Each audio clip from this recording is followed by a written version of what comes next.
Hey, we welcome you in to another edition of the Lion Country Kia Goon and Ironhead show.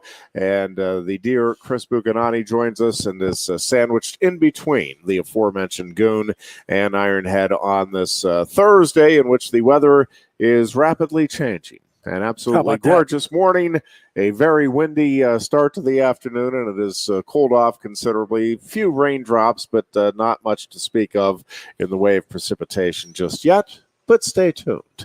We'll see what happens. Happy Valley, baby. You get 3 seasons in one day.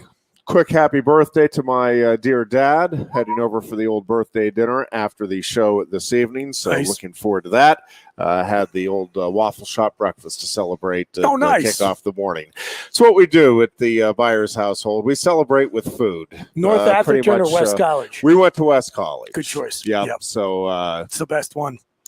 Yeah, I think so too, actually. Yeah, we tend to go there. You a North Atherton or West College guy? Both. Okay. My old office was right next to the one on Atherton, so I went there a bunch. But yeah, I used to. Now we pretty much exclusively go to West just because it's closer to where we live. When I lived, and much more parking. On the north end. Well, that is the biggest advantage. Yeah, although both of us are a good bit closer to that one as well. So blue-white game is now 9 days away, and get a glimpse at the 2022 Nittany Lions. It's just kind of funny to me. I'm just kind of surveying different people. I don't know how many read Mike Portman's column, but it is. This is such an interesting time, and I use "interesting" in the air quotes in college athletics in general, college football in particular, and Penn State football even more particular. As we have talked about quite a bit, it is an ever-changing landscape in college athletics and college football, and that is going to continue to be the case. We have probably had more turnover. Well, I think we could take probably out of that, right? We've had more turnover from in terms of assistant coaches since James Franklin took over than we had in the entire Paterno era, right? Right. I mean, and again, that's not a criticism. That's just, again, a reality.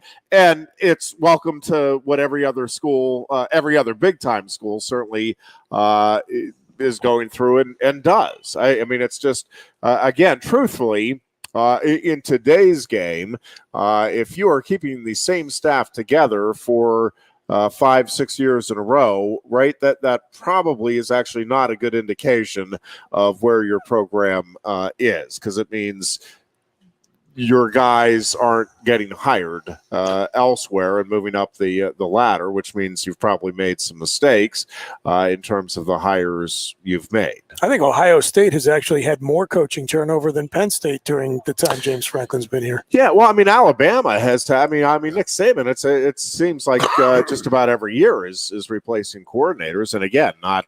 He swiped a couple from us. Thing. Once upon a time. Exactly. And one of those guys is a head coach now. Which one? Charles Huff. Yeah. Marshall. Yeah. Me and my teammates talk about that. Like, that is the biggest, and I think that is, I don't know how I'm supposed to be saying this, that is the biggest difference in what we have to get used to, and that is staff turnover and stuff like that. And, we had it so special here for 50-plus years with Joe and his staff, and that staff was maintained for a long time. So it's like you knew the same people. And I always said that, like, somebody who played in 1967 had the same college experience I did until, we had 30 or 40 years of just the same experience. But something changed towards the end there with Joe a little bit. And it was Joe's age, obviously. So I didn't, not everybody had the same experiences that we did. Yeah. But it's the turnover.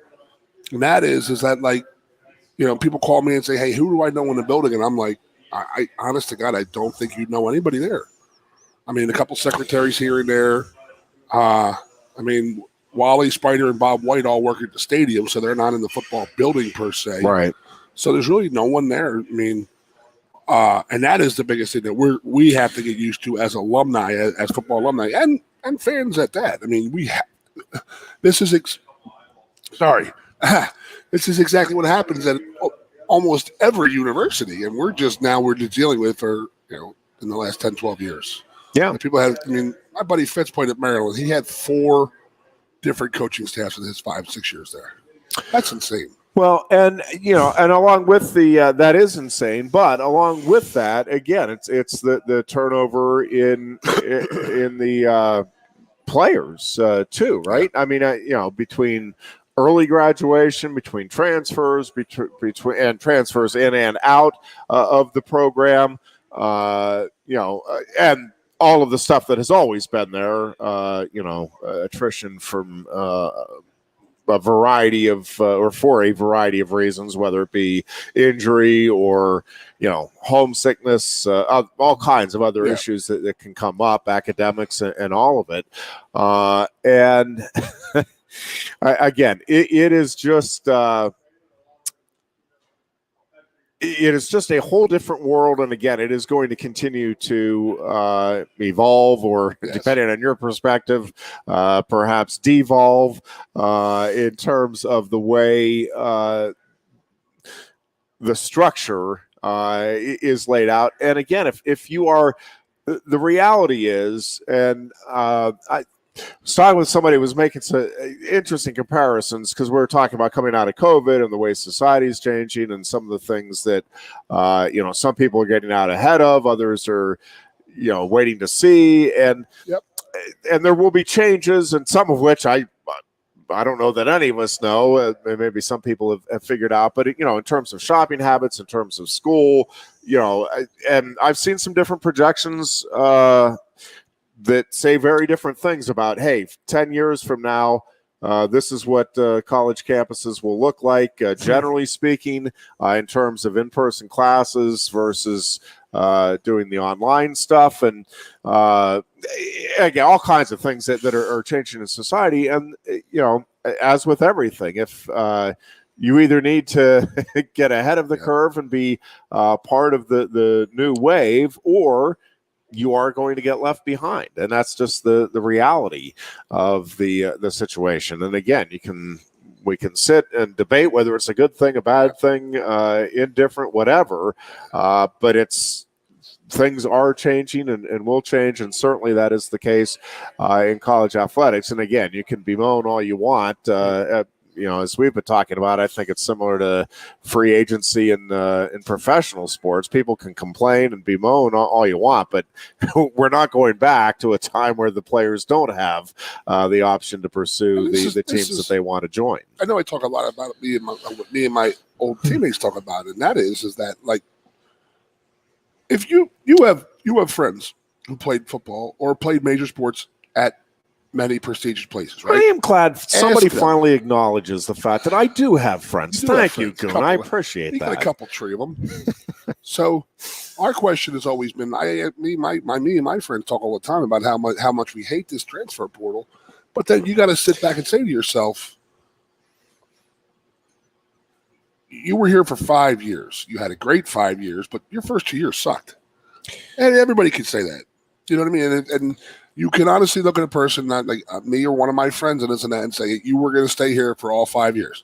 And I can honestly say, if I had the option to leave at one point or another point, I probably would have left. We all would have, because you're 18 years old, but the old man wouldn't sign your paperwork to leave because he knew you had something in you, and that, and that's where I get a little upset. Like, people are so quick to just jump the gun and just run away from any kind of adversity. That's what me and my friends talk about. Like, there were times that you were like, this place sucks. The old man is crazy. He doesn't know what the hell he's talking about. I want to grow a freaking beard. I want a goatee. I want an earring. I want long hair. I want to wear white cleats. But, and that's like one of those things. And it's like, at everybody at one time in their college career, even as a regular student, you guys probably said, this place isn't for me. But looking back at it and looking at these kids now, it's like, you wish that they would fight it, like, tough it up, give it another chance and this and that, rather than be so quick to transfer. Because it just seems like it's so quick for guys to just jump and get out. Any kind of adversity, like, oh, I'm not playing next year. Okay. I mean,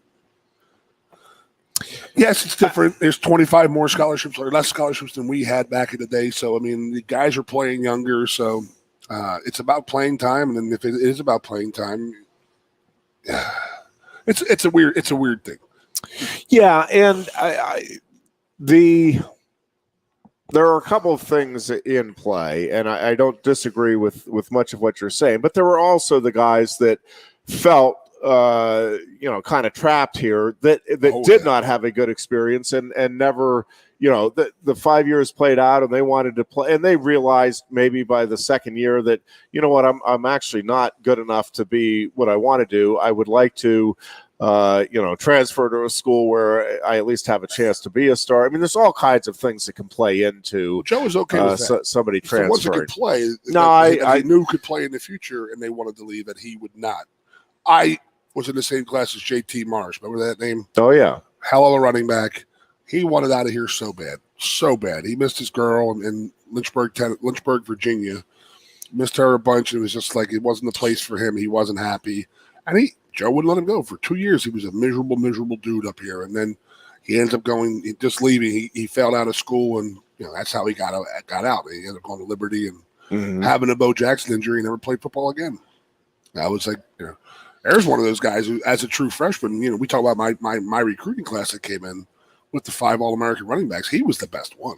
And that's scary to think about. You've said that to me before. That is insane when you consider Kijana Carter was part of that class. He was as big as Kijana and fast as Kijana and tough and shifty as Mike Archie. And he had it all. I mean, he played fullback.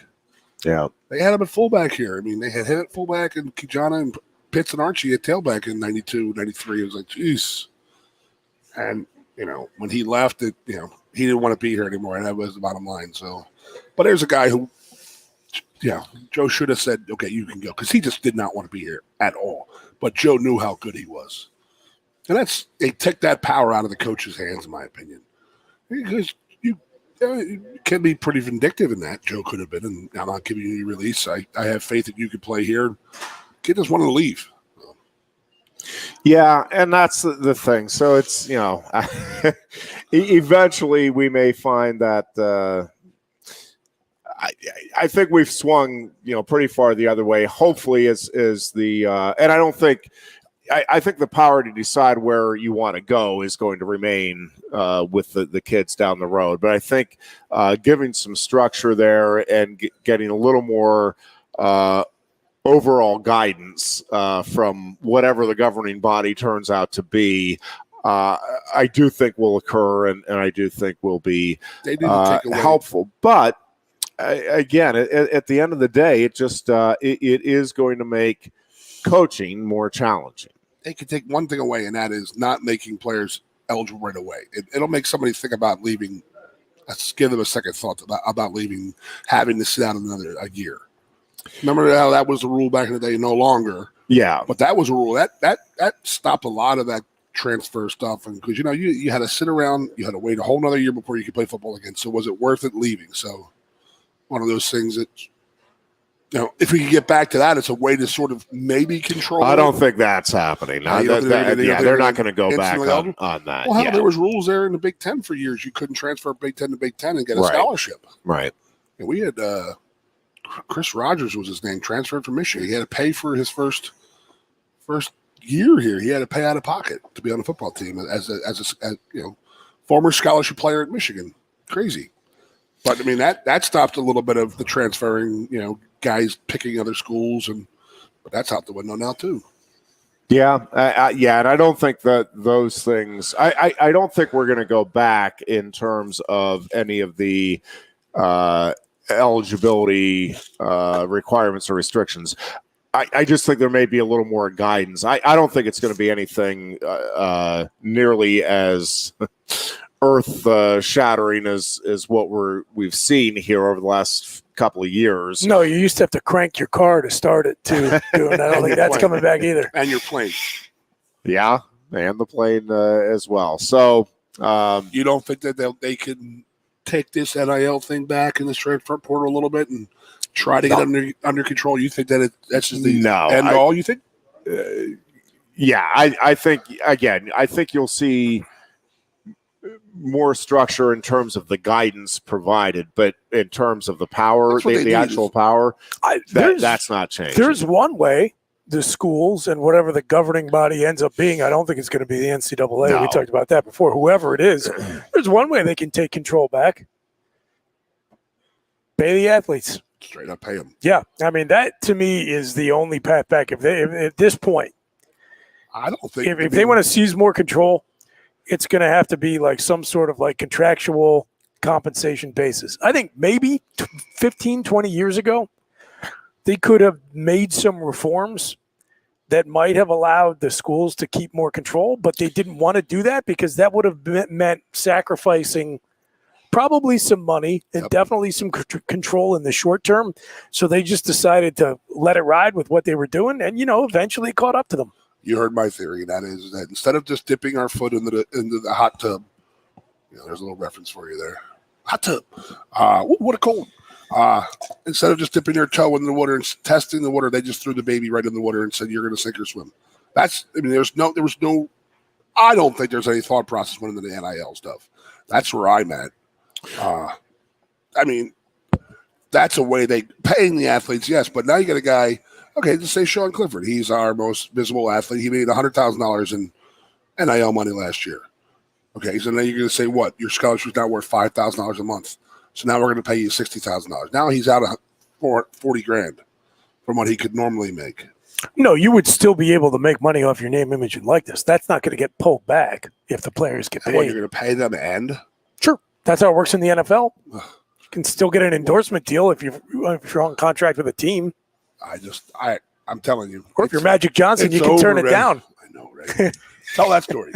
I don't know. You watch that Lakers thing on HBO?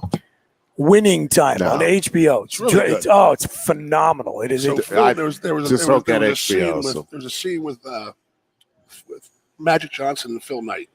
And Pooch can explain it because my voice is going again. Yeah, so it's a dramatization of the first year of the Showtime dynasty, so Magic's rookie year. And I didn't know this story, but, Larry Bird and Magic Johnson were both Converse guys.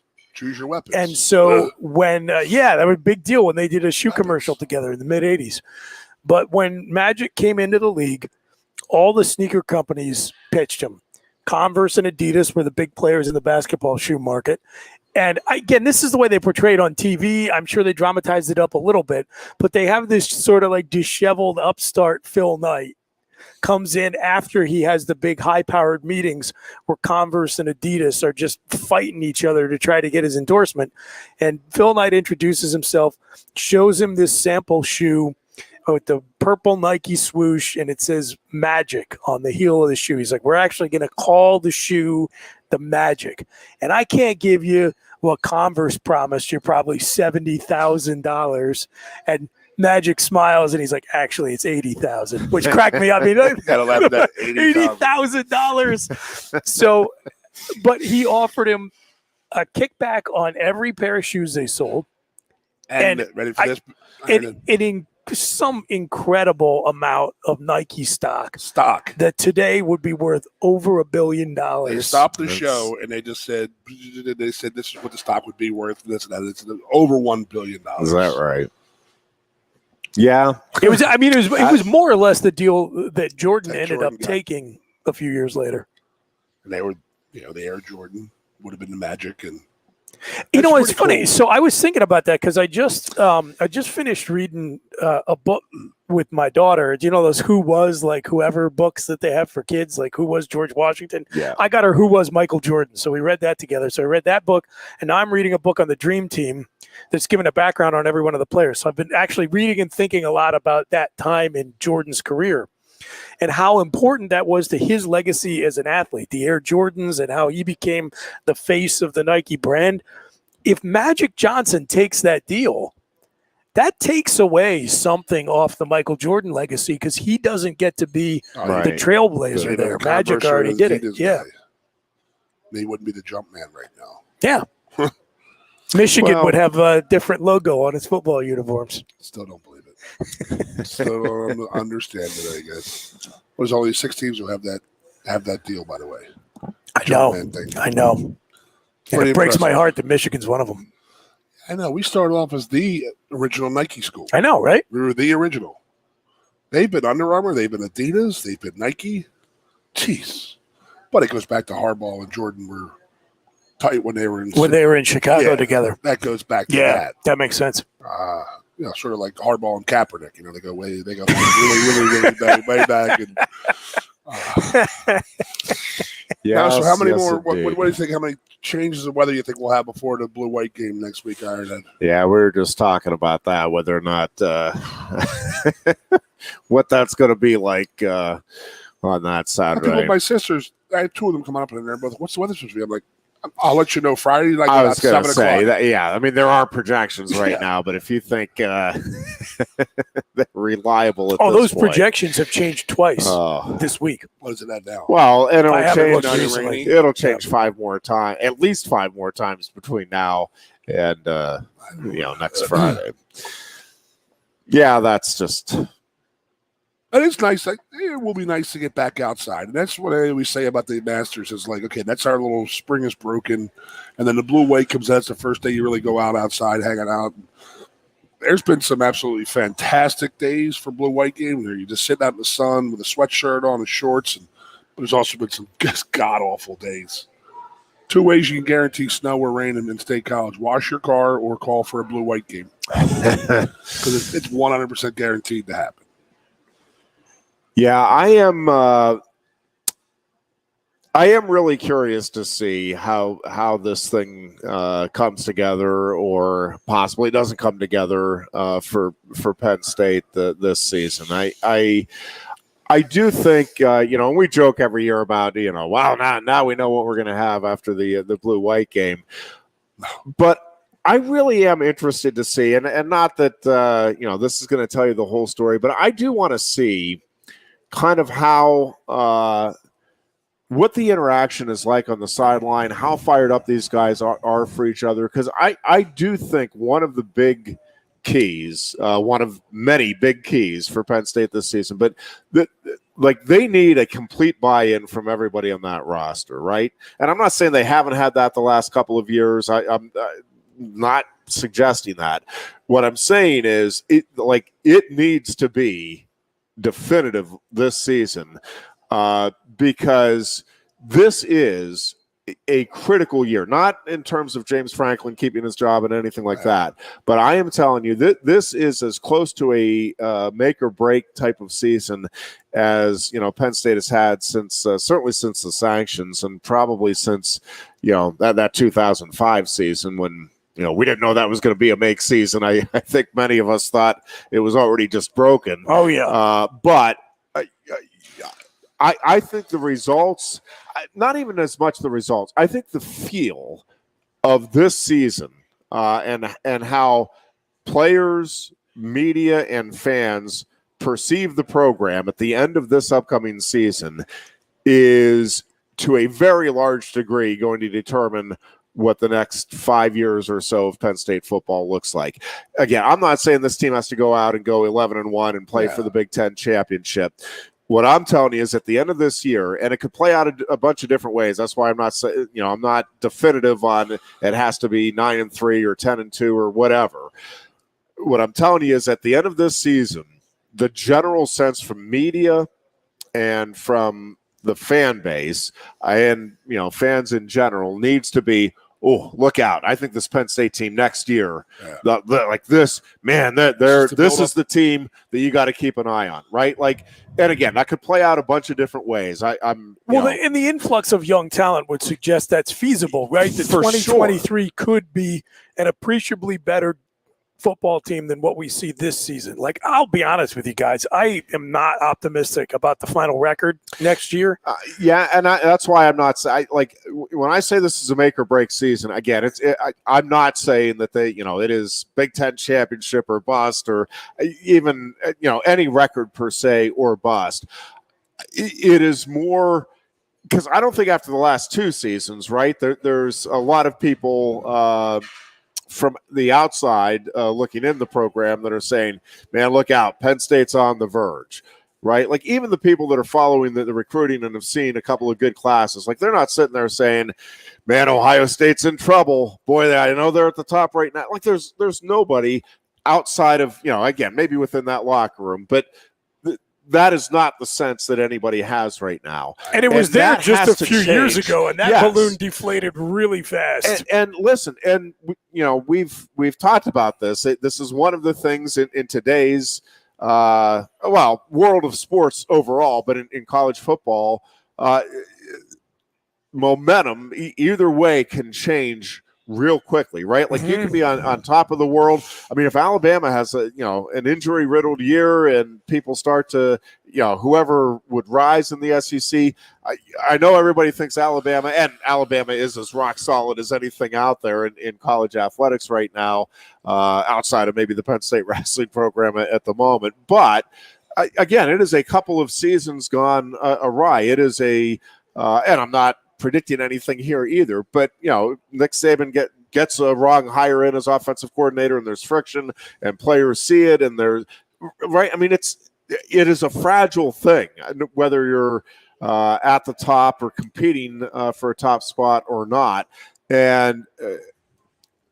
Again, it can change in a hurry, and I realize that goes against what you're seeing in terms of Clemson last season. But Alabama, Clemson, Ohio State seem to be up there every year. But I'm just telling you, it is a fragile thing, and it is possible to get it turned around pretty quickly as well.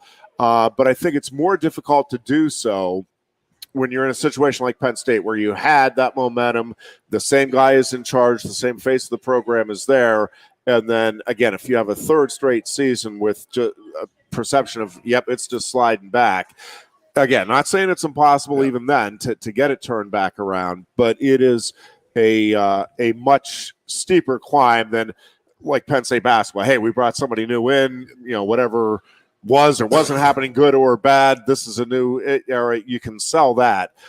It's more difficult, not impossible, but more difficult to do when, again, you have the same face of the it's interesting. Me and Chris were talking. We had a little lunch here before, and the ESPN or coaches top 10 that came out today: Pitt 7, 9, Auburn 10. The Pitt 9, as galling as it is, it makes sense, right? You can at least rationalize it. They have 17 starters coming back off that team. They added Slovis as the transfer quarterback. The ACC stinks. And they're playing, I was just going to say, they're playing at the ACC. They're not trying to slug uphill against Ohio State. I don't understand that at all. I do not understand Auburn as a top 10 team. The transfer portal. They must have just brought in so many players on that. Had to have, because they were not that good last year to be the number 10 team in the country. Right Bo now. Jackson, I think they added. They added Bo. Yes. Nice. Yeah. No, but that's another one of those where they were in a lot of games. And again, you go to Penn State, they were in most games. It's not so that you as much as I'm saying the perception is one thing, again, to me, that perception does become reality. A year, maybe 2 years, even you can withstand. If they go 6-6 or even 7-5, 8-4, and there's struggles down the stretch, and you're not seeing progression with some of the players that you're looking to see progression from. Again, I just think it become not. Things can still change quickly because of the transfer portal. And listen, James Franklin certainly, I think, is positioned to handle all of the things we've talked about in the modern game. I think he's positioned to handle it as well as anybody out there. I really do. So, when I say this is make or break, again, to me, it is more so because of what the media and fans are going to say, what kids then are going to perceive. And again, because of where you are at. You are in the Big Ten East, which is loaded right now. With great coaches and great players. 35 weeks ago, we were the third or fourth ranked team in the country. That was less than a year ago. And fourth, listen, fifth and game of the season. I think if you're James Franklin, you can still use that as a selling point and say, listen, we had we admittedly didn't handle it as well as we should have, but we had a quarterback injury and it derailed us. But man, before that, we were the third team. Like, I think at the moment you can still use that as part of it. I don't think you can just say, hey, because we were third early last season, come on board. This is where you want to be. But I think you can explain it, and there's enough other good things going on within the program, within the university, right? I mean, I think it's still a sellable asset. I think if on the heels of that, you come out with another lackluster season, performance, results, and again, just overall feel. I'm really hesitant to throw out numbers, but I mean, if Penn State loses 3 of its first 6 games and then wins the last 6 or even 5 of the last 6, right? And you have a couple of younger players that start, developing, and you're like, oh man, I could see that guy being a star. Like, you can have a good feeling about a program that might not have, an overwhelmingly impressive record or wins on the resume. I don't know. I'm really curious to just see how this season plays out, and from week to week, what that development looks like. And by the way, I have no idea, and I'm not even trying to predict anything one way or another, especially after last season, because I thought I really did. I thought I had a really good handle on that game, and I'm like, and even after the Iowa game, I'm like, listen, that was not a great situation with the quarterback, but now they'll have a couple weeks. They'll get this figured out, and look out. I still think this is going to be a fantastic team and fantastic season. So my confidence in terms of having any kind of a feel for this program and what to expect is also shot going into the upcoming year. But I'm genuinely curious and will be fascinated to see how it plays out. I've said it for a while, and I just looked it up here. When I think that the season, which we all had felt like we had a pretty good grasp on the season, Todd Helton from USC was fired September 15th or 14th. And that's right around the time when all the Franklin, the USC, Franklin going here and there, and it just looked like since then, about that time, it's just gone straight downhill.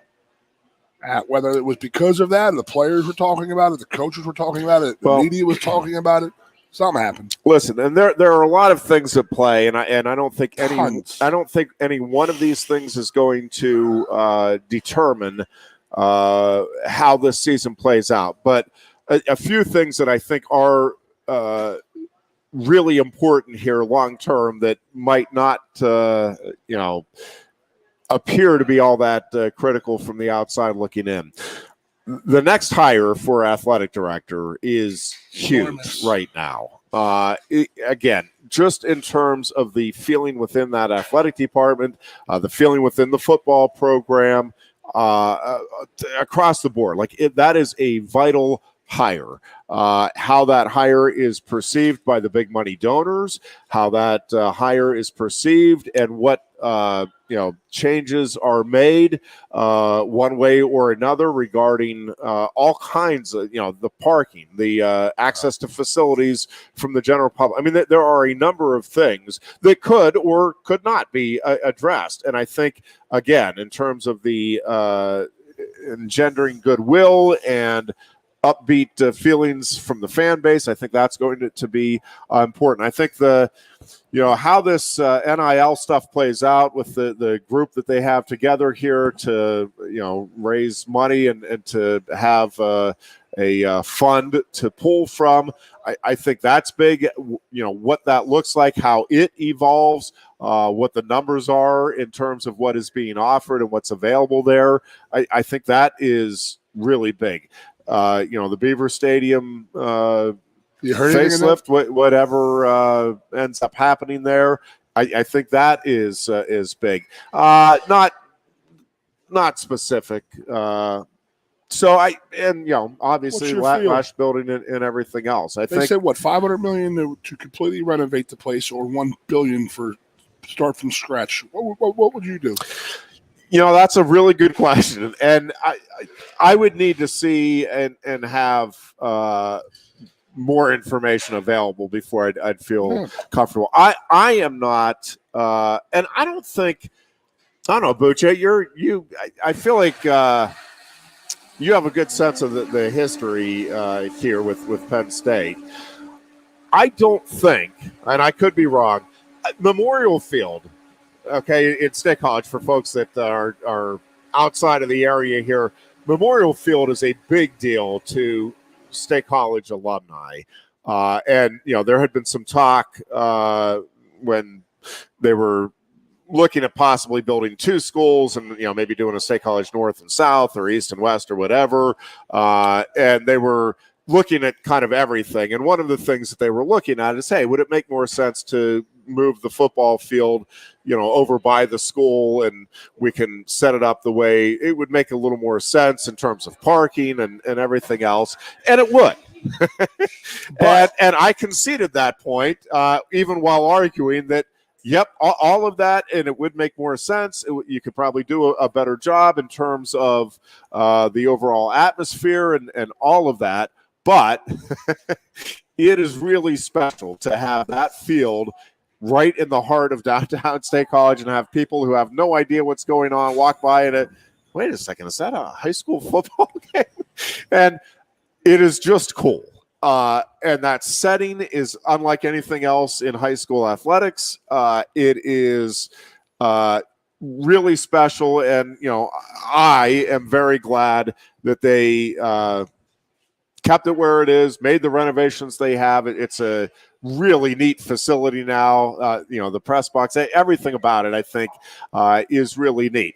From a parking standpoint and from a convenience standpoint, it still does not make sense when you compare it to most, if not all, of the other stadiums. But I love it, and I'm glad they did what they did. And I think the majority of alumni at State College feel the same way. I don't think there is that sort of allegiance to the stadium itself. Now, I think fans want to make sure they keep the tailgating atmosphere and they want the open fields and all of that. But I don't think there is, and I could be wrong. This is just my sense, and I don't know anybody that's like, man, that is just the most special stadium. Now, it's special because your team plays there, but I don't think Penn State fans would be heartbroken if there's a new stadium that they go watch their Penn State football team play in.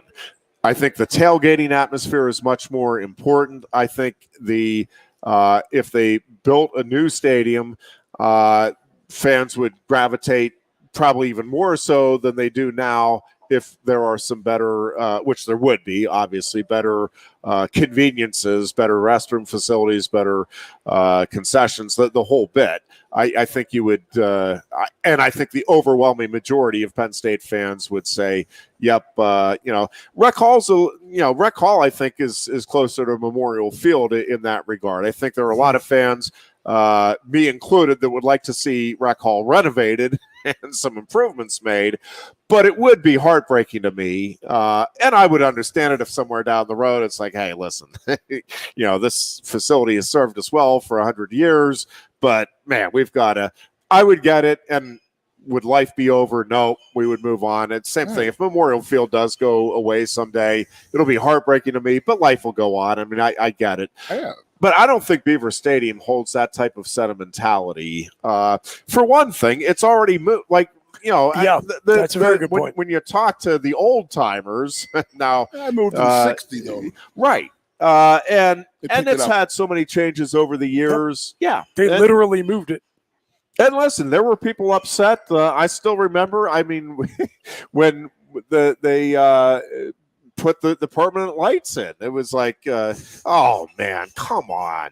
Football's supposed to be in the day, and if we do occasionally have those night games, just bring in the portable ones, which is what they did for the first several years anyway. They brought portable lights in because it was, and that would be ludicrous today, right? Like, Wrigley Field, people were up in arms when Wrigley Field made the decision. You know Disgusting. what? We're going to have to go ahead and cash in on night game revenue. Oh, and they renovated the hell out of that stadium. Too, yeah. And so, whether they renovate, couldn't believe it. Yeah. No. Disgusting. And listen, I don't have enough information in terms of it forward, what is from an engineering standpoint, from the cost standpoint, in terms of how easily do we think we can raise that extra $500,000 or get those? I don't know. Because maybe with the perceived streams that are out there, maybe they feel like that's easily achievable. Anything from like they're going to have sushi stands and this and that, and have this like. Well, they have to get sushi stands. I think we all agree that been saying that for years. Yeah, absolutely. If you're going to have football, you got to have a sushi stand. See, you never watched the game from the stands. I did. I grew up here. Listen, you don't know the craving that you get for California roll about the third quarter. After like 7 or 8 Jack and hot chocolates. Absolutely. Yep.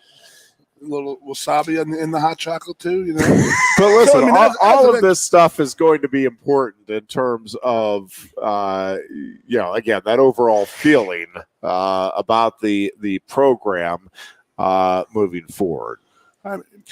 As an ex-player, hold on. People are like, "Oh, how would you feel about that?" And then I'm like, the locker room was a dump when we were here. The new locker rooms are beautiful; they're great, but I guess it is horrible to get in and out of it, but you guys have told me for years getting in and out of that stadium is pretty bad. It's very frustrating. I love the setup of the stadium as a player, noise-wise and stuff like that. I just love the layers, and it's an intimidating place when you walk out there. I think you could make it even more so with a new. And that's why I think the renovation would do it rather than cutting it. Keeping the same lawn on there. They've talked about actually making the seats a little bit bigger so they would lose capacity, and I still would like for it to be over 100K, is my opinion. A lot of the talk I have heard, this is just sort of like, who knows where this is going to go. Your point, Ironhead, about how are you going to get the extra $500 million? Like only $500 million. That's a significant one. That might be the ultimate deciding factor, but I have heard a fair amount of talk, and this surprised me a little bit, that Coach Franklin has actually been pretty emphatic about the value of the 100,000 fans as a differentiator in recruiting. And so that is potentially a point in Beaver Stadium's favor, because if there's a new stadium built. Great number, 100,000 plus people. Yeah, and if there's a new stadium built, it ain't going to have 100,000 seats in it. I promise you that. And there are all kinds of other logistical issues. I think you are probably right, Jeff, that there would not be mass uproar among the fans. I've talked about this a little bit myself. I love the Beaver Stadium atmosphere and experience. I would not be heartbroken for the rest of my life if we end up with a new stadium. And it just is what it is. Now, I've talked to plenty of fans who feel differently, but I do think, it's probably about 50-50 in the fan base. New? Yes. Yeah, if there was a from-scratch new stadium, I don't think you would get the same response from fans as if, like, they tore down Lambeau Field among Green Bay Packers fans. Yeah, I think there would be a big uproar, my personal opinion. But there would be half the fan base is, like 1 million people, but then there would be another million who didn't care necessarily. I got you. But I think it is a moot point because money talks, and I have a feeling the fact that we have a stadium there already is ultimately just going to dictate for practical purposes that we renovate rather than build. Yeah, you're talking from an Olympic sport right now, Ironhead. You're the Olympic sport guy. How are other sports going to take that? Like, okay, we're the natatorium, the rec hall, and this and that. And we're putting $500 million into the football, just the stadium, which only the football players, only the football guys use it. Again, I'm a broken record here, I realize, but I am really, really curious, and I have my doubts about how the overall picture of intercollegiate athletics is going to look in 10 years. And there is no question that in order to keep up with the Joneses in college football and college basketball, right, the facilities, like it's just going to be a constant upgrading. Yes. And people will complain about it. I'll complain about it. I don't like it. But it is a reality. If you are going to compete at the highest level, that is just something that you're going to have to, Notre Dame just put in gold-plated weights. We need to have gold-plated weights. Whatever it is, there's going to be that sounds like something they do. Perception. It does, doesn't it? So there's gold flakes in the helmet. With that being said, I never heard that. Thanks, Goon. My expectation, and I don't know, this is just me. I mean, this isn't even, I haven't talked to people that are telling me this. This is just when I'm looking at the overall landscape right now, what I am expecting to happen is that, the Power Five in football and basketball will remain the Power Five. There will be a good number of schools that continue to invest heavily in big time basketball, as they do now. Right. And I think you will see the number of schools that support big time Olympic sports shrink to about somewhere between 20 and 50, depending on the sport, 20 to 50 programs that will kind of go all in, but then the other programs are just out. They'll go kind of the D3 route. They might offer the sport, but it's not going to be at a scholarship level and certainly not at the maximum scholarship. Now, what I think could happen, like rugby is at Penn State, right now. Yes, yeah, and like hockey was for years at Penn State. Yeah, and so what I am going to be interested in is, if I'm right, and again, I could be completely wrong on all of this, and part of me hopes I am, but part of me doesn't see any other way that this can turn out, because again, the money in football and basketball is going to be there as long as you're competing at the highest level, and you have to reinvest that money that you're making, and you'll be making a lot of money, and I get it, but it's going to be reinvested in the student athletes and in the facilities, and it's just the way it is. I mean, it's the way it has been, but even more so, I think. And listen, like wrestling at Penn State is too big of a deal for it to just go by the wayside, but wrestling at Maryland or Rutgers or Rutgers might not be a good example right now, but whatever that those athletic departments may look at it. Women's basketball at a lot of schools may look at it. And again, you're going to have some balance with women's sports, so maybe women's basketball will be able to sustain itself at a high level. But gymnastics programs, volleyball programs, lacrosse across the board. Again, I think you're going to see the schools that invest in it now. Like at a Penn State, could you, whatever the new governing body is, decide, hey, since we only have 50 schools that are sponsoring the sport, it makes no sense to just have the 9.9. We want to give some more scholarship opportunities. Maybe you go up to 12 or 13. I don't think it's going to expand greatly, and the overall opportunities to go from high school to college will shrink significantly from a scholarship standpoint. But I think, again, the schools where it is important and is a big deal, and it's going to be, again, I don't think you're going to have in 10, 15 years, I don't think you're going to have any athletic department that has 30-plus sports. I think you'll, and I don't know what sports, and I'm not trying to predict that here at Penn State or in the rest of the Big Ten, but I think you're going to see, the broadest based sports programs will have like 24 or so, and I'm not sure there's going to be a lot of those. Maybe a few in the Big Ten, maybe a few in the ACC that can sustain that, maybe a couple in the Pac-12, maybe that could sustain that. You got to remember Title IX. That's going to come under a lot of criticism the next year or so if we're allowing transgender men to play women's sports. I mean, now we're now going to start giving scholarships to men to play women's sports. I mean, I've always understood Title IX, but wrestling and football, they don't have a corresponding sport. And that's why wrestling hockey is trying to grow, and high school girls wrestling is growing. There has been talk.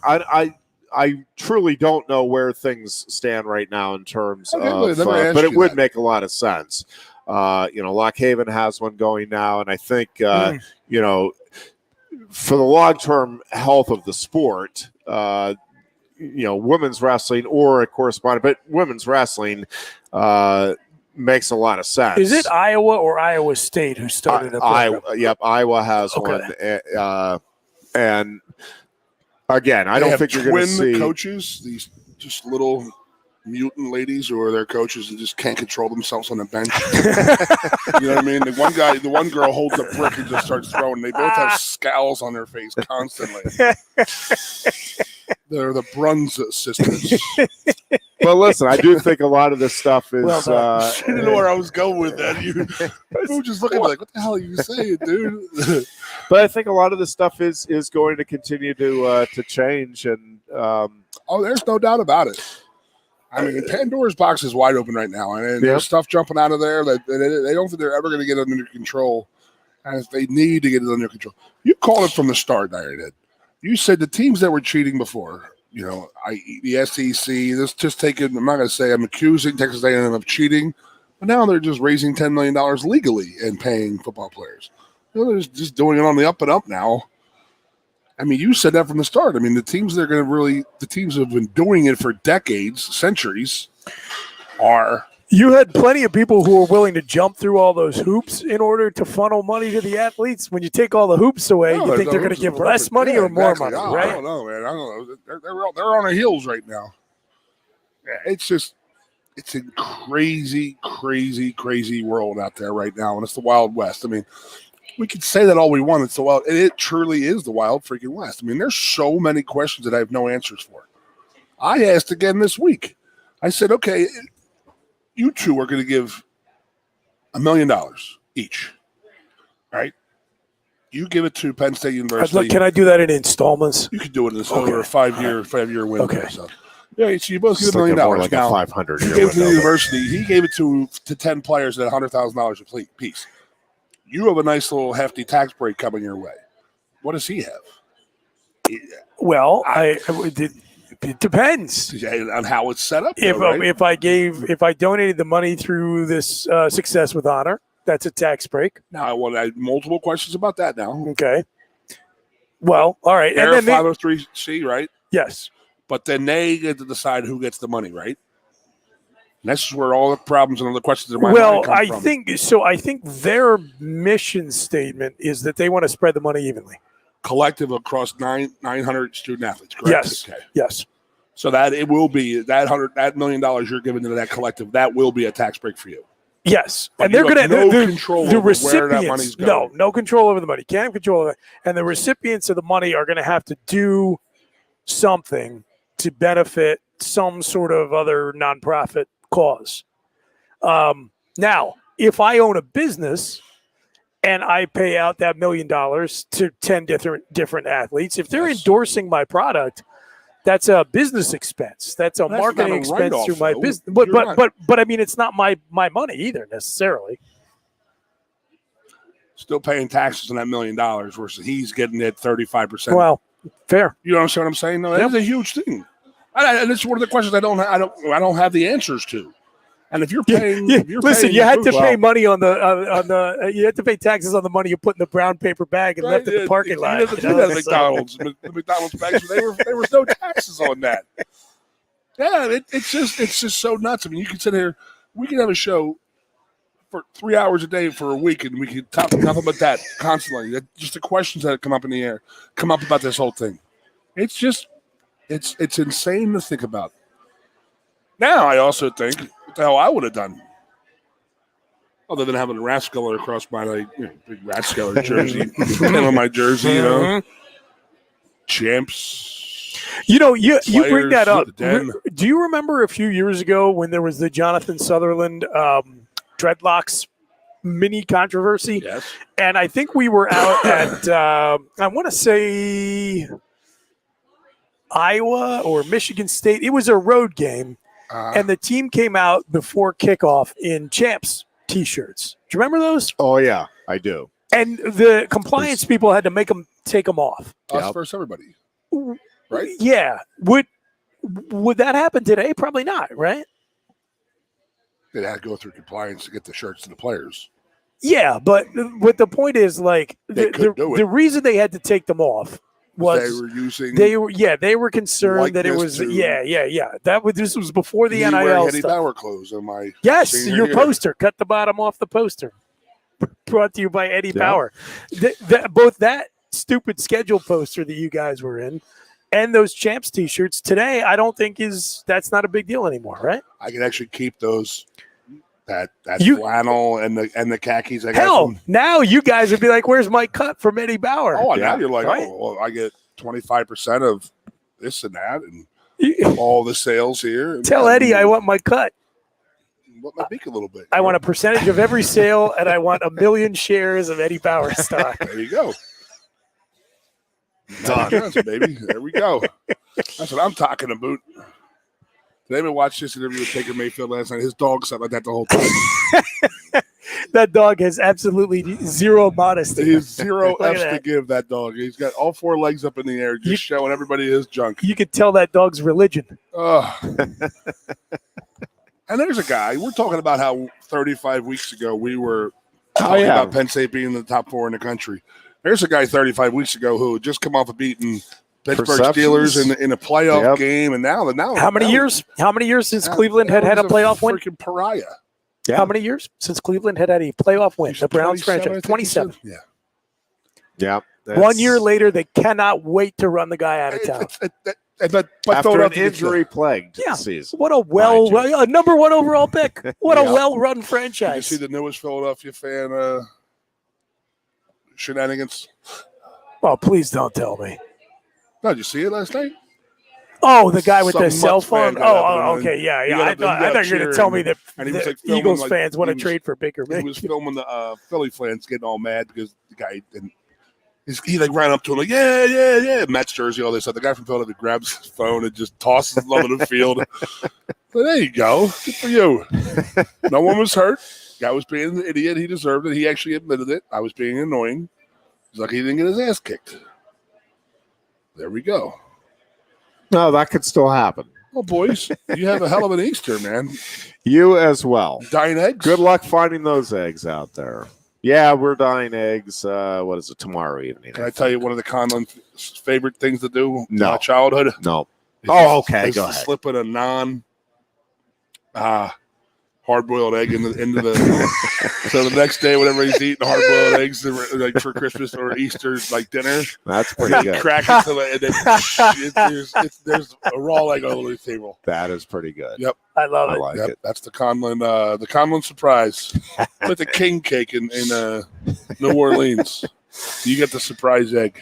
Well, we do hope everybody has a great Easter, and we will talk to you again on Tuesday. Until then, be good and be safe. Yeah, boys.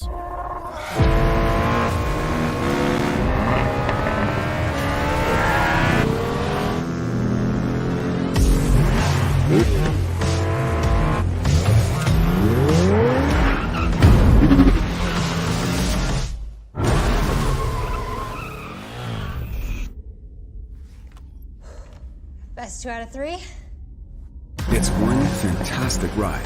The turbocharged, tech-inspired new Kia Forte. There's always something happening at Quaker Steak Lube.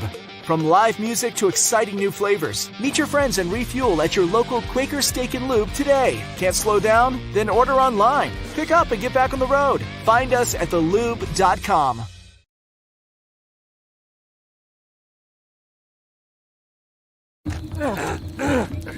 You know, we humans have come a long way on our journey. Our first language wasn't exactly, a language. Medium well, thank you. Our first vehicles weren't the fastest. Can you, Faster. Hey, boys, punch it! Our first maps weren't that accurate. And you know, fellas, the world is actually, give a ball. Our first phones weren't smart. Text mom winky face emoji. Our first screens, you couldn't touch. Mom, Dad's feeling the TV. No one likes a snitch, son. And the first electric vehicles weren't, let's just say, they look nothing like the first ever Ioniq 5. I mean, two-way charging, AR heads-up display, 300-mile range. What can't this thing do? Look, the point is, it's been a long, yeah, good point. Really long journey. but worth it. Your journey at its most evolved, the fully electric Hyundai Ioniq 5.